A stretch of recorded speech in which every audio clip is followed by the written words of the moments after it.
Hi everyone, welcome into week 4 of Sun Times Game Week here in the Sun Times studio. I'm Annie Constable alongside Michael O'Brien, Beth Long. We've got a lot to cover this week, but before we get into that, we just want to thank our new content partner, ABC7. They're sharing our live stream right now on their Facebook page too, so we want to welcome in all those ABC7 viewers. Reminder to you all who don't know, if you have any questions for us throughout the show, please submit those on Facebook. Without further ado, we got to get into our top news of the day before we get into our Super 25. A lot of movement in the Super 25, but before we touch on that, let's talk about the top breaking news. It's all basketball news, not a lot of football news. We're still a basketball town. The big news, I think, of the last week in basketball was Chris Roberts, who not a lot of people know. He didn't have big name recognition last year, but he was a star for Lincoln Park. He's a great athlete, just an incredibly fast guard. He's left Lincoln Park, and he is at Morgan Park. So once again, I think this is at least the 4th or 5th year running that Morgan Park has added a really talented guard to their backcourt. I mean, he's really going to do a lot of things for Nick Irvin and the Mustangs, and this should probably raise his profile. He's the kind of kid that not a lot of people know now, but in April, don't be surprised if a lot of the mid-majors are after him. So that's kind of a big move that didn't get a lot of attention. The other big transfer was Greg Outlaw. He's another kid that not a lot of people know about. He's a great athlete, impressive dunker. He went to Bogan the last few years. Now he's at Orr. Things are crowded at Bogan. They've got probably 10 or 12 kids that could start at other teams. So I'm guessing that's kind of behind the move a little bit. But he's going to play a huge part with Orr. Orr needs kind of more high-level bodies like that. They should be a ranked team, but Greg Outlaw is really going to help them. And we just had, a couple minutes ago, Scott Burgess tweeted with the news that junior Micah Schneiders, who went to Chicago Christian. He's one of the best shooters in the area, had an excellent summer with the Mac Irvin Fire. He's leaving Chicago Christian and going to Lincoln Way West, who a couple of years ago made a lot of noise by beating Morgan Park in the Super. So they've picked up a really nice player. And then the last bit of basketball news was Ray J. Dennis, who really came on last year for Oswego East and had just a phenomenal summer. A lot of colleges wanted him. I think he had over 24 offers. He went to Boise State. He committed to Boise State, which very kind of exciting. A strange one. We don't get that a lot around here. Right. But yeah, so he's a kid that we're going to hear a lot about this year. He's one of the highest scoring guards, really regardless of class, in the state. So a lot of movement. I think that should be about it for the transfers. The first day of CPS was Tuesday. Right. So we kind of found out who went where. So I think we should probably, we're at the tail end of transfers. Yes, we should have settled down a little bit by now. That should be about it. You say that, and I don't know if I believe it. I feel like you just cursed everything. There could maybe be 1 or 2 more. I mean, one literally just happened 5 minutes ago, so I probably shouldn't have said that. We'll update you as the show goes on if we have any more transfers throughout the show. Obviously, the next exciting topic to talk about, what you all are always waiting for, our Super 25, and there, again, was a ton of movement this week. So, Beth, why don't you kick that off for us and tell us who's in, who's out, and what's going on? Yeah. Shout out to the fans that found us this week, by the way. Yes, there were a couple we fans. you. Hi again to those of you guys that shared with us that you're watching the show. Keep watching, submit your questions, even if it's things like Beth doesn't know what she's talking about with these Super 25 rankings. With that, let's start with 25. We appreciate the love and the hate. Keep it coming. Mostly the love. Yes. Number 25, right where they were last week, IC Catholic. Number 24, Naperville Central. They finally got that win. Yes. Michael got to see it. Number 23, Bolingbrook. 22, St. Charles East. 21, Hinsdale Central. 20, Prairie Ridge, down from number 12 this week after losing to Huntley. And 19, Huntley, in a close game that they beat Prairie Ridge. 18, Phillips, the biggest drop of the week, 14 spots, down to number 18 from number 4. 17, Willowbrook. 16, Montini. 15, Marist. 14, Brother Rice, holding steady right there, as is Richards at number 13. 12, Loyola, down 10 spots from number 2. 11, Mount Carmel. 10, Simeon. The biggest jump of the week from 20 to 10 is Simeon. I will say Simeon was already in our rankings last week. Not everybody we had didn't have to make Simeon, up right? for it. They were already there. We already knew they were going to be good. Number 9, Glenbard West. Number 8, Maine South. Number 7, Lake Zurich. Number 6, Barrington. And the top 5, very new look this week. 5, Oswego. 4, Homewood Flossmoor. 3, Nazareth. 2, Batavia. And number 1, still Lincoln Way East.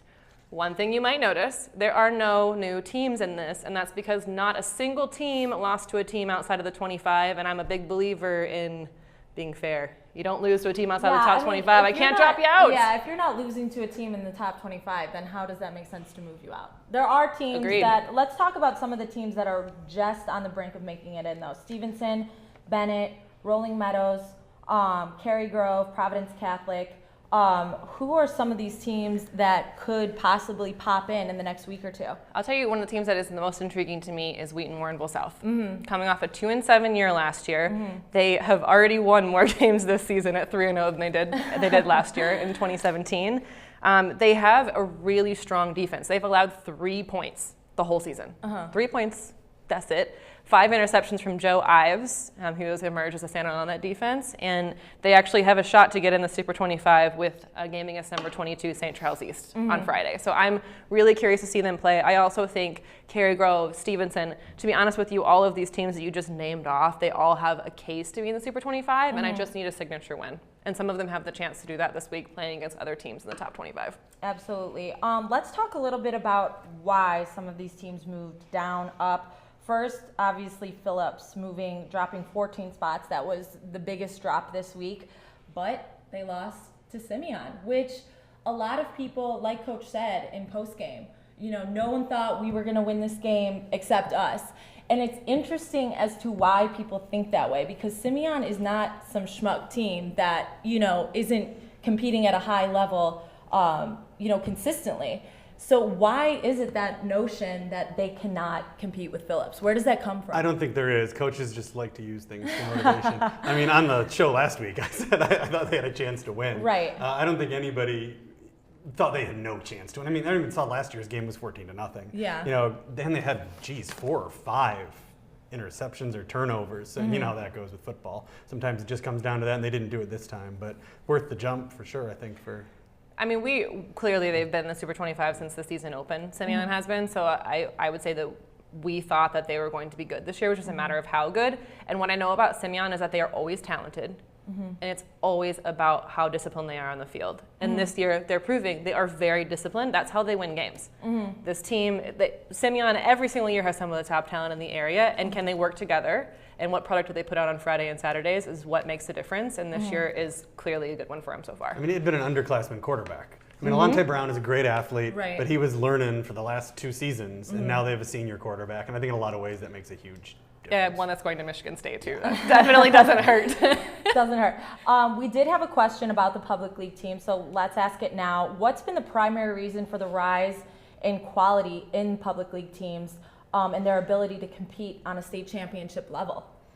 And that question comes from Jack Gleason. Yeah, it's I see a lot of public league football, and you never want to be too negative about things, but I think it's pretty clear that while the top of CPS football, which at this point we're talking about 2 or 3 teams, is as good and maybe better than it's been in a long time, the large majority of CPS football is far, far, far worse than it has been historically. I mean, proud programs like Hubbard and Dunbar and King that were regular state playoff teams that used to have 40 kids on the sideline, 50 kids, and longtime coaches, they've got 14 kids, and it's just not what it used to be. And so I think everybody else got a lot worse, and that helped. I think they're just kind of sucking all the air out of the room. All the good players are showing up at Phillips and Simeon, and Raby's getting some, and Curie. And then after that, the drop-off now is pretty severe. So then I guess what's the reason for that drop-off for other teams? It's just the rise in certain programs and kids transferring? The charter schools happened. All those noble schools, all those schools, no offense, you've never heard of before, that you see in the standings and rankings that are new in the last 2 or 3 years, those kids had to come from somewhere. And they came from Dunbar and Hubbard and King and the neighborhood schools that are shrinking so much. They used to have 1,000 kids and now have 300 or 200. That's what's happening. I mean, you just can't field a football program when you've only got 100 boys in the school. On to a couple more reasons as to why teams were moving. Mount Carmel and Loyola, that created a bit of a change there in the top 10.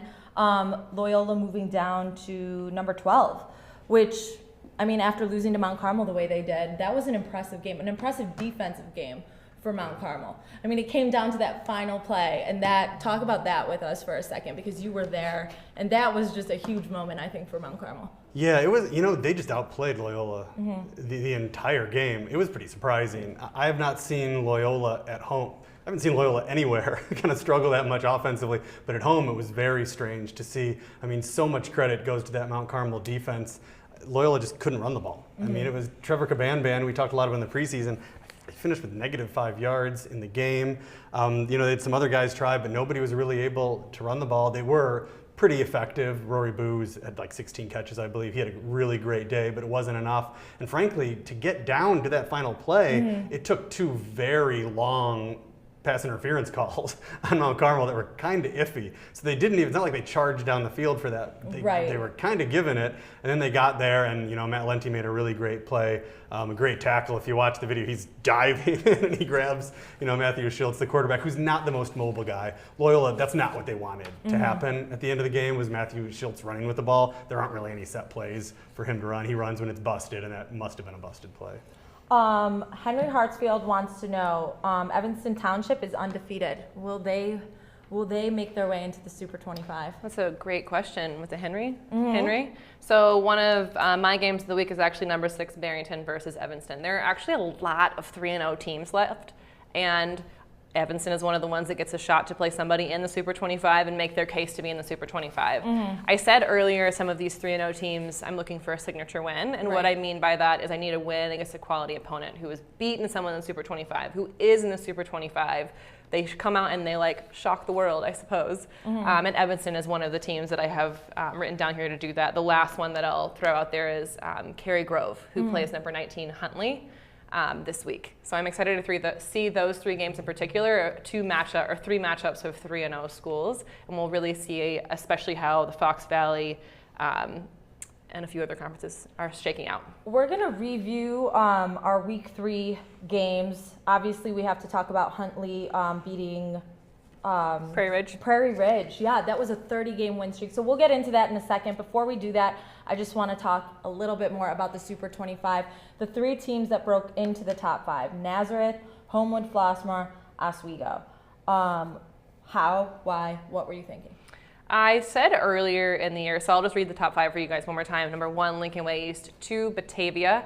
3, Nazareth. And 4, Homewood, Flossmoor. 5, Oswego. I said earlier, I think it was the first show that Batavia was ranked, I think, 6th to start with, and that they could be higher. Well, here we are. They're higher. They've continued to show why they are probably the strongest defense in the area. Yeah. I don't know if I want to make that strong of a statement, but definitely in the conversation for the strongest defense in the area. And they just continue to put up quality wins. I mean, last week they won 43-7 over Lake Park. So I think that they're a really solid contender at number 2. Number 3, Nazareth. Their signature run, let's say, came over Lake Zurich last week when they shut them out. And I don't think anyone is now doubting that the Class 7A might be one of the strongest classes in the state, at least at this point right now, which is strange to say. 4, Homewood, Flossmoor, always in the conversation. Year in and year out. Always in the conversation. Right. I'm really excited to see them play Bolingbrook. I know that's a pretty big rivalry between the 2 of them. And it's always a really spirited game where truly who knows who can come out on top. And we'll see a lot about the Southwest Suburban Conference this Friday there. And then Oswego, another one, I think of Oswego similarly to Batavia. It's just they play solid football. They don't make a lot of mistakes. They have a really strong defense. I don't see a lot changing for Oswego, certainly in the next couple Joliet of West weeks. is taking them down on Saturday. Oh, there's your bold prediction Probably from Michael not. O'Brien. Joliet West is my high school, and I've not been to a Joliet West football game since 1993, but I think I'll go on I Saturday. think you need to change that. Yeah. I want to see Oswego, and the Saturday schedule's a little weak, but they probably won't win, but wouldn't it be fun if they did? I'll bet you guys didn't know that Michael O'Brien went to Joliet